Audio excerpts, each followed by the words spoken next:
마가복음 10장 13절부터 22절입니다.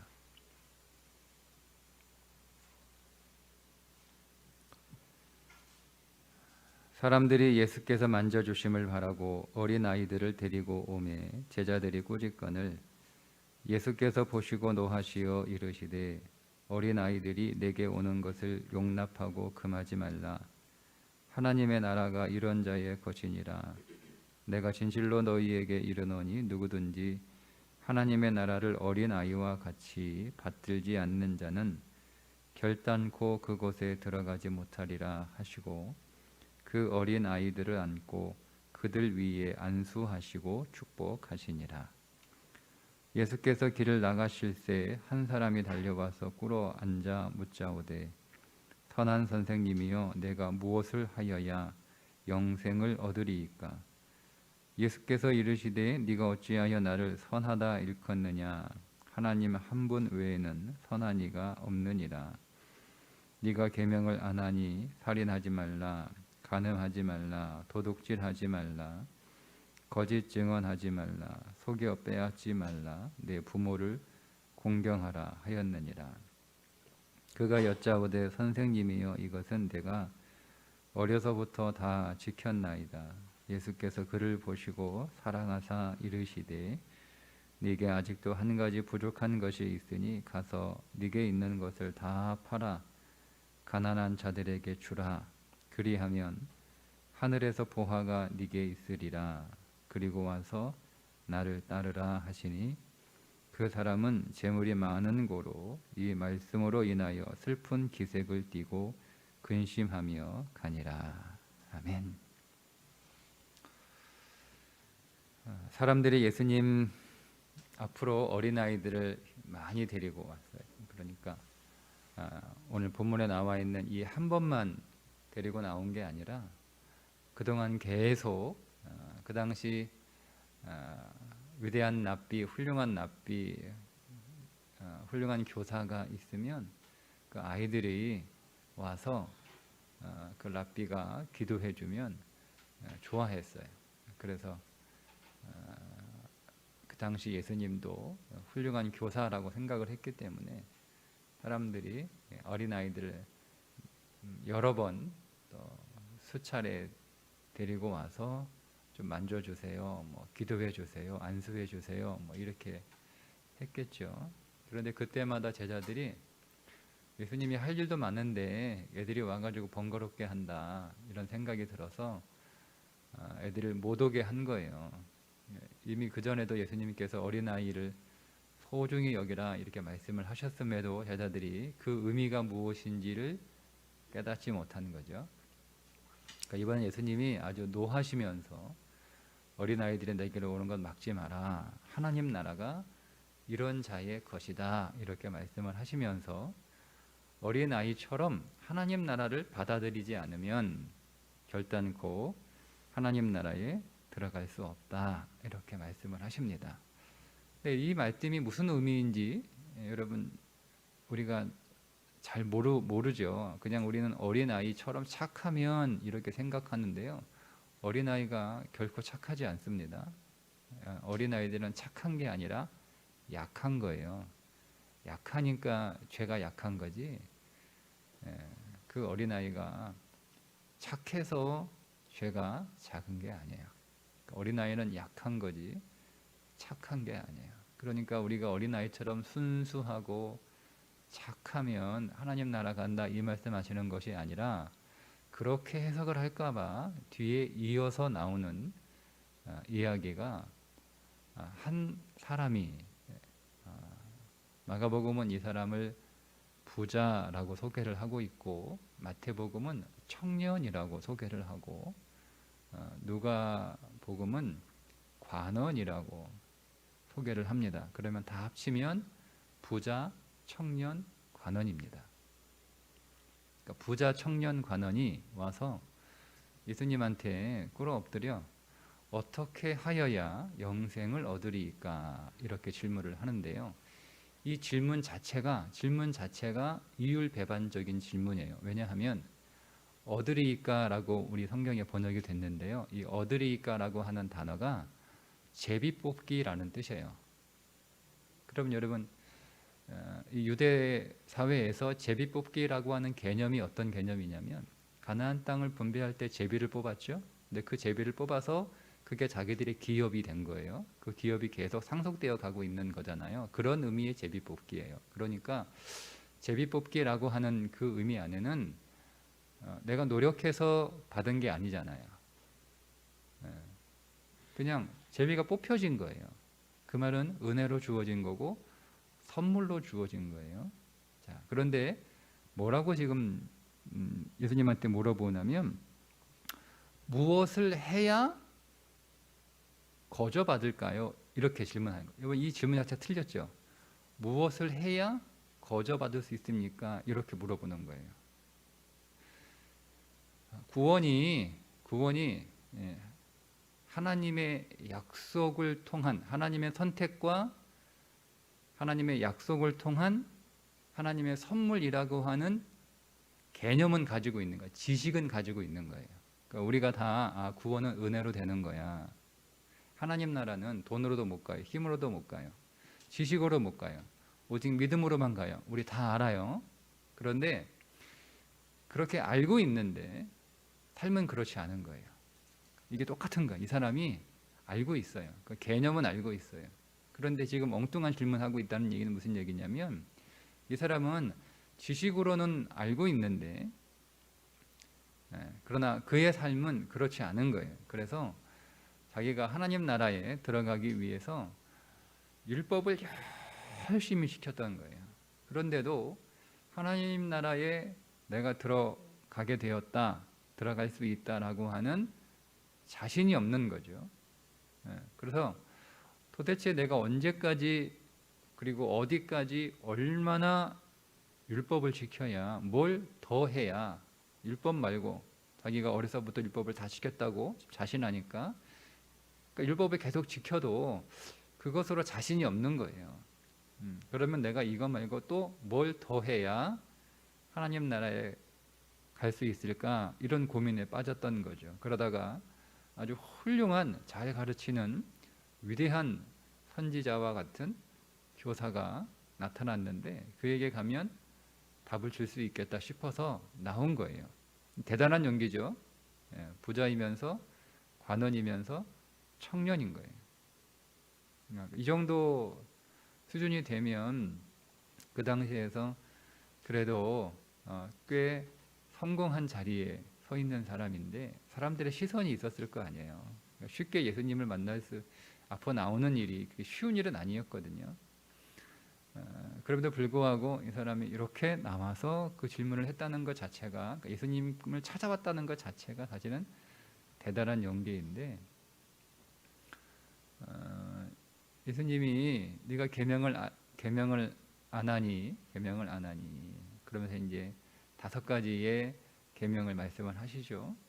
그거 제가 어려서부터 다 지켰어요. 이렇게 얘기하니까 네가 한 가지 부족한 게 있다. 한 가지 부족한 게 있다. 뭡니까? 눈이 번쩍 뜨였겠죠? 이제야 답을 아는구나. 하나만 하면 되네. 하나만 더 하면 되네. 뭘까? 네 재산을 다 팔아서 가난한 자들에게 나눠주고 그리고 나서 나를 따르라. 이렇게 말씀을 하셨어요. 그러니까 이 사람이 부자인 고로 근심하여 떠났다. 이렇게 말씀합니다. 자, 이 사람이 여러분 왜 근심했을까요? 제가 한번 여러분 여쭤볼게요. 이 사람이 계명을 다 지켰다고 그래요. 자, 이 사람이 계명을 다 지켰다고 했는데 계명을 다 지킨 건 이 사람일까요? 이 사람이 가진 돈일까요? 여러분 어떻게 생각하세요?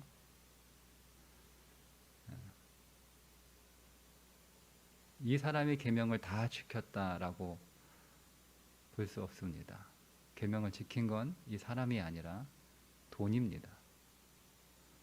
돈이 계명을 지킨 겁니다.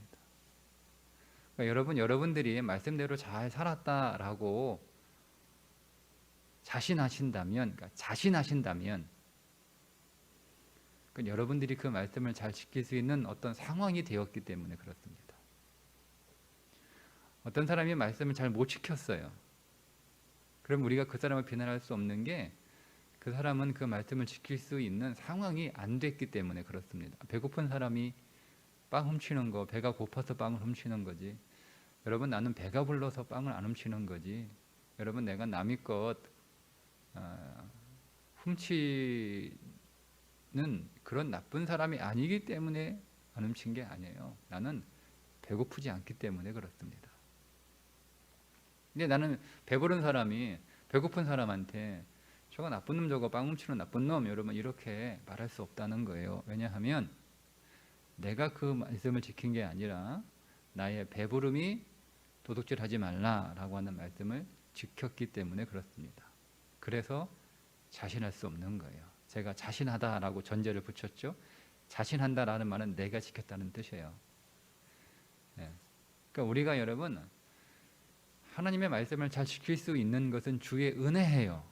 하나님이 나에게 배부른 은혜를 주셨어요. 하나님이 나에게 평안한 은혜를 주셨어요. 하나님이 나에게 좀 참을 수 있는 은혜를 주셨어요. 그런 은혜를 주셔서 내가 할 수 있는 거지. 내가 배부른 상황에 하나님은 나를 살게 하시고 평안한 상황에 나를 살게 하시고 인내로운 상황, 인내할 수 있는 상황에 어떤 소망의 상황에 나를 주시고 만약에 하나님이 내가 성격이 좋아서 성품이 좋아서 그런 거라면 하나님이 나에게 좋은 성품을 주신 거예요. 그래서 여러분 지킬 수 있는 거지 내가 그 말씀을 잘 지킨 게 아니란 말이에요.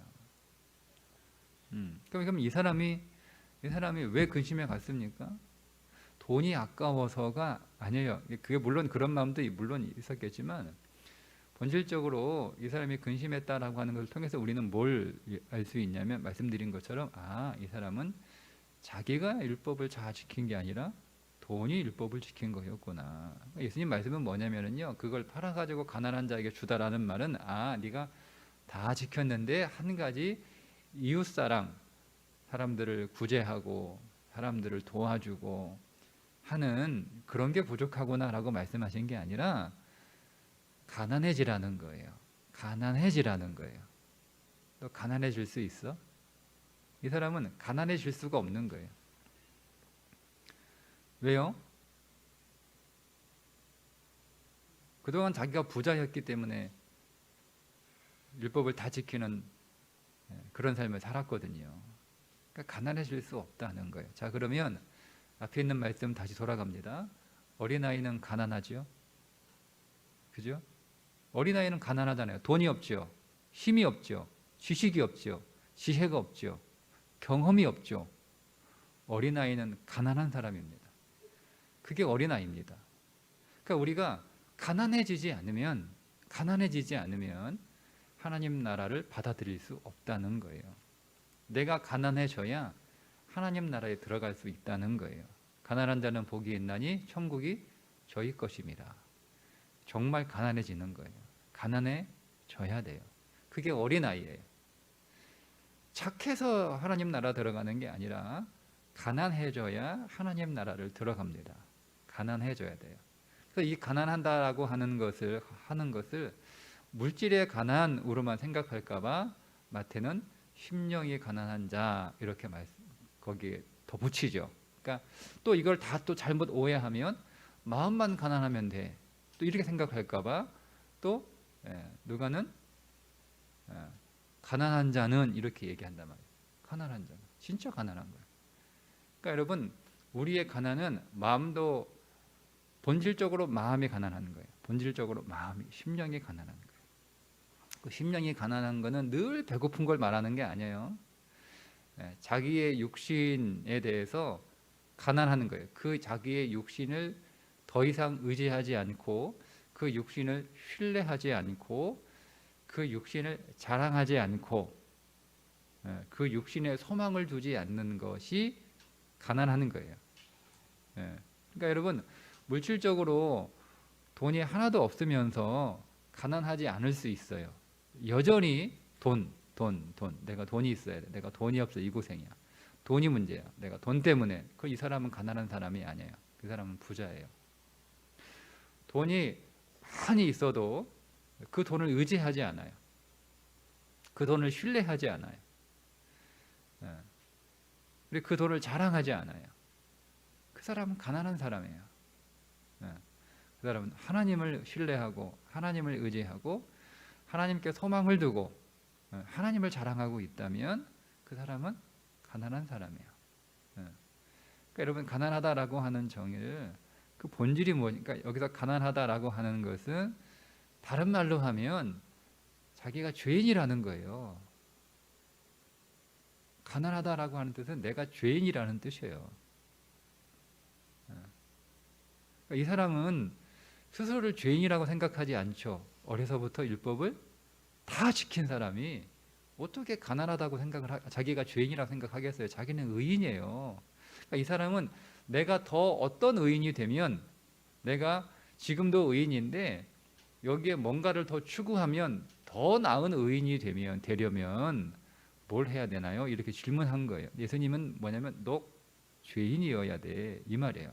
다 같은 말이에요. 어린아이, 가난한 사람, 죄인 다 같은 말이에요. 이거를 다 같이 놓고 여러분 이해하셔야 돼요. 자, 이 말씀을 제가 어제 말씀드릴 때 10장은 예수님이 예루살렘으로 가시기 전에 요단 동편 베레아 지역과 유대 지역을 돌아다니면서 한 6개월 정도 사역하시는 내용이 기록되어 있는 장인데요. 왜 예수님의 갈릴리를 떠나 예루살렘으로 가시느냐를 말씀하고 있는 거예요. 첫 번째는 사람 때문에 가신다. 사람 살리려고 가신다. 두 번째, 예수님은 가난해지려고 가시는 거예요. 그 부유하신 분이 가난해지는 사건이 십자가의 사건이에요. 주님이 왜 가난해지셨습니까? 우리가 가난한데 우리를 부자로 만들기 위하여 가난해지신 거예요. 여기서 부자는 물질의 부자 말씀드리는 거 아닙니다. 우리는 사실은 가난한 사람들이에요. 내가 가난하다라고 하는 것을 몰라요.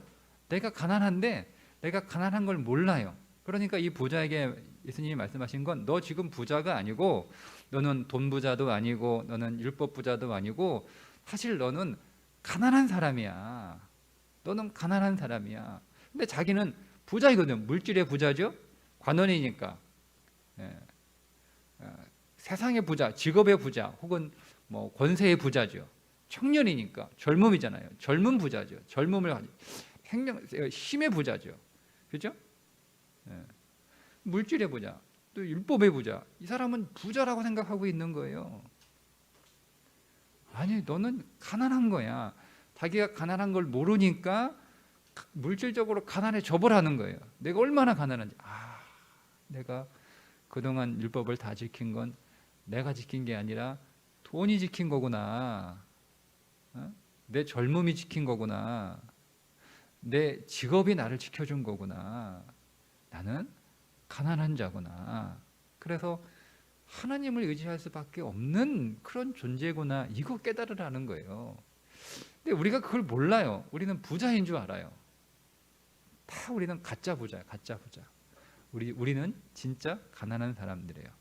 그 가난한 자를 하나님이 진짜 부자로 만들어 주시기 위해서 이 땅에 오신 사건이, 예수님이 이 땅에 오신 사건이고, 그 진짜 부자가 가난해져서 십자가의 죽으심으로 그분이 가진 것들을 우리에게 다 주시는 사건이 십자가의 사건이에요. 그러니까 왜 지금 예수님의 갈릴리를 떠나서 예루살렘으로 가시는가? 우리를 진짜 부자로 만들어 주시기 위하여 가신다는 거예요. 그게 십자가 사건이에요. 그러니까 갈릴리에만 계시면 안 돼요. 갈릴리 사역은 잠시 부자 만들어 주는 거예요. 잠시 먹을 거, 잠시 육신의 부자 만들어 주는 거예요. 잠시 아픈 거 고쳐 주는 거예요. 잠시 문제 해결해 주는 거예요. 그러니까 잠시 육신적으로 부자 만들어 주는 거예요. 여러분, 우리가 육신적으로 문제 해결받고 배고픈 거 배부르게 되고, 아픈 거 건강하게 되고, 슬픈 거 기쁘게 되는 거 필요합니다. 주님이 그 사역도 하십니다. 그게 오늘 우리 인생 안에서 하시는 갈릴리 사역입니다. 근데 주님은 갈릴리 사역만 하시러 오신 게 아니에요. 우리로 하여금 갈릴리에서만 살라고 오신 게 아니에요. 우리 예루살렘에서 살라고 오신 거예요. 예루살렘 사역하시려고 오신 거예요. 그 사역이 뭐냐? 영원한 부자, 영원한 부자, 진짜 부자, 영원한 부자, 진짜 부자 만들어 주시려고 우리에게 오신 거예요. 그러니까 우리 눈이 열려야 되는 거예요. 진짜 부자가 되는 것, 영원한 부자가 되는 것. 그렇게 되려면 나는 정말 가난한 자인 것을 알아야 되는 거예요. 병든 자에게라야 의원이 필요하지. 우리는 병든 자라는 거예요. 주님이 나는 죄인을 위해서 왔다라고 말씀하셨잖아요. 그러니까 어린아이는 죄인이고 죄인은 가난한 자고 가난한 자가 어린아이고 인 거예요. 그러니까 내가 어린아이고 내가 가난한 자고 내가 죄인이라는 것, 이 사실을 알아야 되는 거예요. 이 사실을 알아야 돼요. 근데 오늘 우리는 계속 하나님 앞에서 뭘 구하냐면, 하나님은 계속 나를 가난하게 만들어 가시는데 나는 계속 부자가 되려고 그러는 거야. 나는 계속 부자가 되려고. 그 부자는 육신의 부자입니다. 하나님은 나를 계속 육신으로 가난하게 만들어 가시는데 나는 계속 하나님 앞에 육신의 부자 되게 해주세요. 육신의 부자 되게 해주세요. 요즘은 육신의 부자가 되면 영적인 부자 될 수 없어요. 어렵습니다. 뭐 없다고 말씀드리면 뭐 좀 너무 지나친 표현인가요? 굉장히 불가능합니다.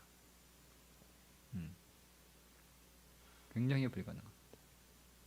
그래서 주님이 때로는 우리가 얼마나 가난한 사람인지를 못 깨달으니까 깨닫게 하시려고 육신적으로 가난하게 하시는 때가 있어요.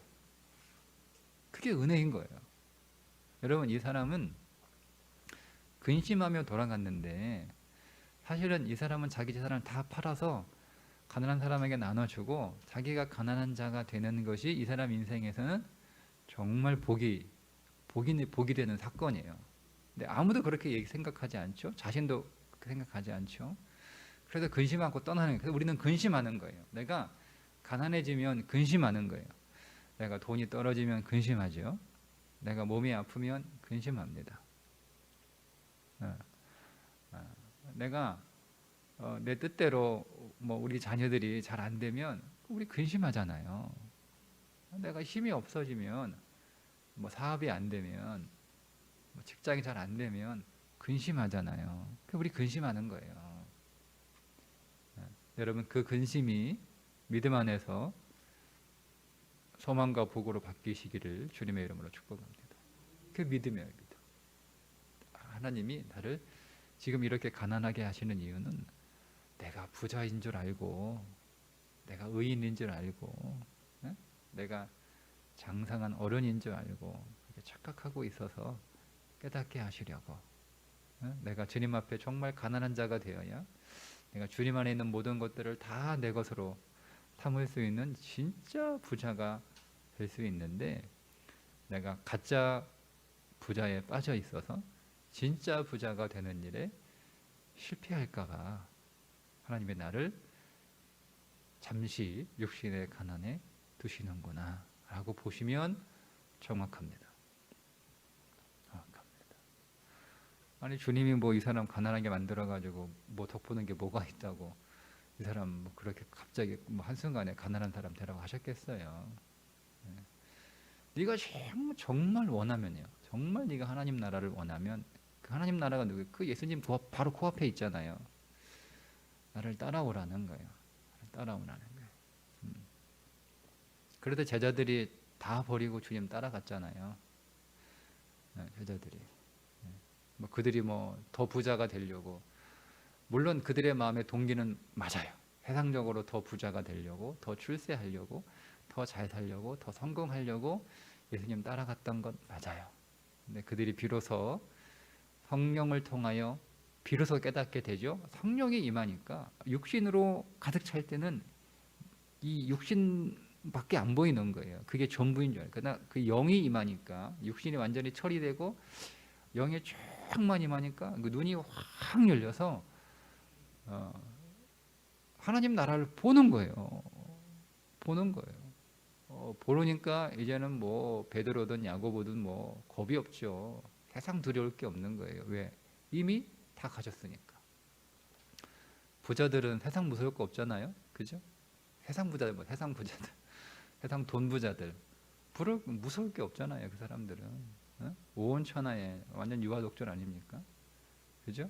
네, 그런 거예요. 근데 그들은 뭐 그거는 썩어질 그 용기고 사망으로 가는 용기고 지옥으로 가는 저주로 가는 용기니까 우리가 뭐 그거 뭐 부러워할 거 하나도 없어요. 그런 것처럼 영적인 부유함의 눈을 확 열어보니까 세상이 감당을 못하는 거, 두려움이 없는 거. 그게 진짜 부자예요. 어떤 것도 두렵지 않아요. 진짜 부자는 여러분의 육신이 조금 약해지고 여러분의 삶이 조금 가난해지고 여러분의 형편이 조금 어려워지고 여러분의 환경이 조금 어려워져도 두려워하지 않아요. 두려워하지 않아요. 왜냐하면 그 모든 것들을 다 통해서 우리에게 진짜 부유함을 주시기 위하여 지금 십자가로 주님이 가시고 계시기 때문에 그렇습니다. 우리가 십자가 지는 거 아니에요. 여러분이 십자가 지는 거 아니에요. 주님이 대신 져주세요. 우리는 거기에 믿음으로 참여하는 거예요. 그리고 그분의 부유함을 다 내 것으로 취하는 거예요. 그거 하시려고 지금 예루살렘으로 가신다라고 말씀하고 있는 것입니다. 오늘도 저와 여러분이 그리스도 안에서 정말 내가 어린아이고 가난한 자고 죄인인 것을 더 볼 수 있기를, 그걸 통해서 내가 그리스도 안에서 강한 자요, 부유한 자요, 의인인 것을 또 더 볼 수 있기를, 그래서 그리스도 안에서 감사하며 기뻐하며 그리스도를 찬송하고 그리스도를 자랑하는, 그분을 소망으로 삼는, 그분이 소망이에요. 여러분, 그분이 소망이에요. 우리에게 소망 없습니다. 그리스도를 소망으로 삼으시는 하루 되시기를 주님의 이름으로 축복합니다. 기도하겠습니다. 하나님 아버지, 우리는 진실로 어린아이이고 우리는 진실로 가난한 자이고 우리는 진실로 죄인입니다. 이런 우리를 강한 자로, 부유한 자로, 의로운 자로 세워 하나님 나라의 삶을 살아갈 수 있도록 하시기 위해 온 우주의 하나님이시며 온 땅의 만왕의 왕이신 우리 주 예수 그리스도께서 스스로 가난해지시기 위하여 십자가에 가셨던 그 믿음의 길들을 우리가 보게 하심으로, 주님이 가난해지심으로 내가 부유하게 되었다라고 하는 것을 깨닫게 하시고 그것을 우리가 충만히 누리는 믿음의 삶이 되게 하여 주옵소서. 오늘도 새벽기도를 쌓습니다. 하나님, 오늘 우리의 육체의 가난함, 오늘 우리의 삶의 가난함, 오늘 우리의 마음과 오늘 우리의 가정과 일터와 직장에 우리가 우리 자녀들의 가난함을 겪고 있다면 그것이 하나님께 부유함을 주시기 위한 주의 섭리인 것을 알고 모든 근심을 다 이기게 하여 주옵소서. 우리의 근심이 찬송이 되게 하여 주옵소서. 우리의 절망이 소망이 되게 하여 주옵소서. 우리의 가난함이 능력이 그리고 참 부유함이 되게 하여 주옵소서. 우리 주 예수 그리스도 영원하신 이름 받들어 간절히 축복하며 기도하옵나이다. 아멘.